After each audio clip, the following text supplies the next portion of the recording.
इस विरोधाभास को देखते हुए और पॉक्सो की जो मानक प्रक्रिया है उसके अनुरूप पालन करते हुए जो पीड़ित बच्चियां हैं उनके परिजनों के समक्ष उनका बयान माननीय न्यायालय में बीएनएसएस की धारा 183 के अंतर्गत दर्ज कराया गया।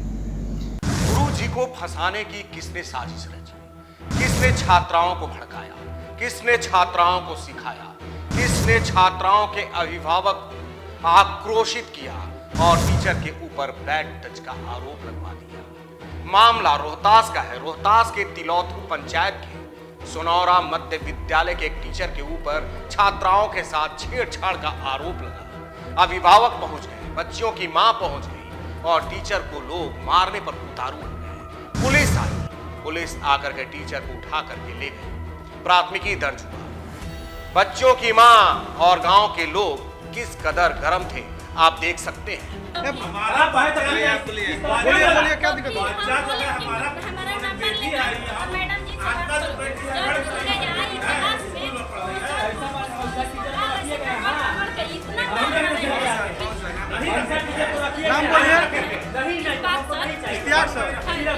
बच्चियां अपने टीचर के ऊपर आरोप लगा रही हैं बैड टच करने का। ये भी आप सुन सकते हैं। तुम्हारा सर जी गाल धरे हैं, हाँ? गाल भी धरते हैं, गलत हरकत करते हैं। टीचर के ऊपर यानी कि गुरु जी के ऊपर बड़ा आरोप लगा था। वो बेहद हतप्रभ थे, परेशान थे, उनकी कोई सुन ही नहीं रहा था। वो चाह रहे थे कि मेरी भी सुन लो। आप वो भी देखिए। तो मीडिया को भी बुलाएगा।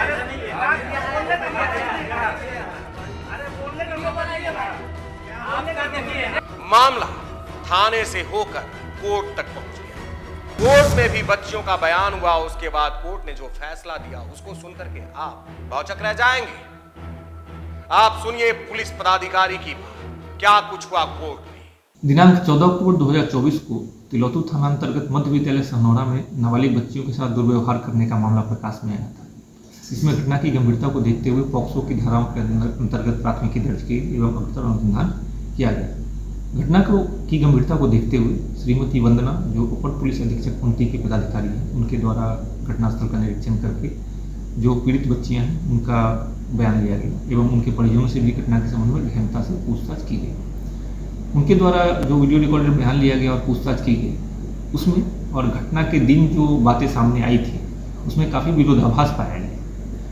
इस विरोधाभास को देखते हुए और पॉक्सो की जो मानक प्रक्रिया है उसके अनुरूप पालन करते हुए जो पीड़ित बच्चियां हैं उनके परिजनों के समक्ष उनका बयान माननीय न्यायालय में बीएनएसएस की धारा 183 के अंतर्गत दर्ज कराया गया। पुलिस द्वारा लिए गए वीडियो रिकॉर्डेड बयान और माननीय न्यायालय में दिए गए बयान में समानता पाई गई, जिसमें बच्चियों द्वारा स्पष्ट रूप से बताया गया कि उन्हें डरा धमकाकर शिक्षक के विरुद्ध बयान देने के लिए मजबूर किया गया। स्कूल में बहुत सारे लोग पहुंचकर हंगामा किए, टीचर के साथ मारपीट की एवं बच्चियों को धमकाया कि इस तरह आपको कहना है ताकि शिक्षक को फंसाया जा सके।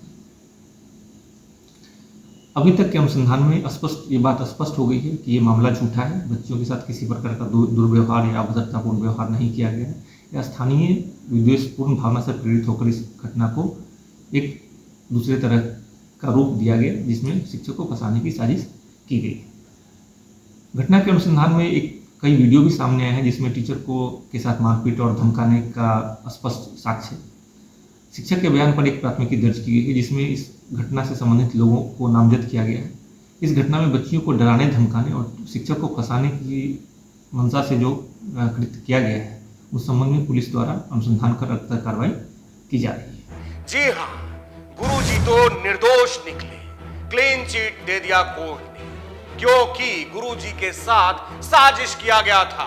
विद्वेष में आकर किसी ने इन बच्चियों को आधार बनाया, इनको सिखाया इस तरीके से अपने गुरुजी के ऊपर आरोप लगाओ बैड टच करने का।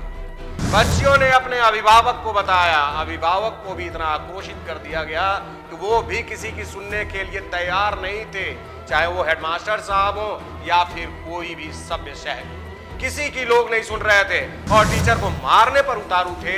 पुलिस आई और सुरक्षा की नियत से टीचर को उठा करके थाने ले गई। थाने में प्राथमिकी दर्ज कराया गया, मामला कोर्ट में पहुंचा। उसके बाद इन्हीं बच्चियों का बयान जब पुलिस ने लिया, फिर कोर्ट में इनका बयान हुआ, तो बच्चियों ने खुलकर बता दिया कि किस तरीके से साजिश के तहत हम लोगों को बोला गया था, सिखाया गया था कि अपने टीचर पर इस तरीके का आरोप लगाओ। किस तरीके से अभिभावक को भड़काया गया था कि आपकी बच्चियों के साथ टीचर के द्वारा क्या कुछ किया जाता है।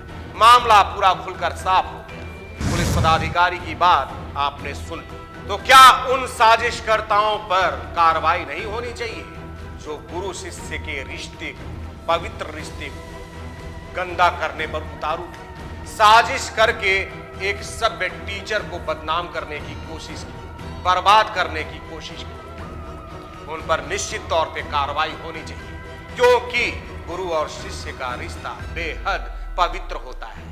बिहार में शिक्षा व्यवस्था को सुधारने के लिए तमाम तरह के प्रयास किए जा रहे हैं। इस बीच इस तरीके का साजिश कैसे बर्दाश्त किया जा सकता है? तो ऐसे ही अपडेट्स के लिए बने रहिए हेड्सअप न्यूज के साथ। हेड्सअप न्यूज को अगर आपने अब तक सब्सक्राइब नहीं किया है तो जल्द से जल्द सब्सक्राइब कीजिए, लाइक कीजिए, बेल आइकन दबाना नहीं भूलिए। साथ ही कमेंट बॉक्स में अपना सुझाव भी देते रहिए।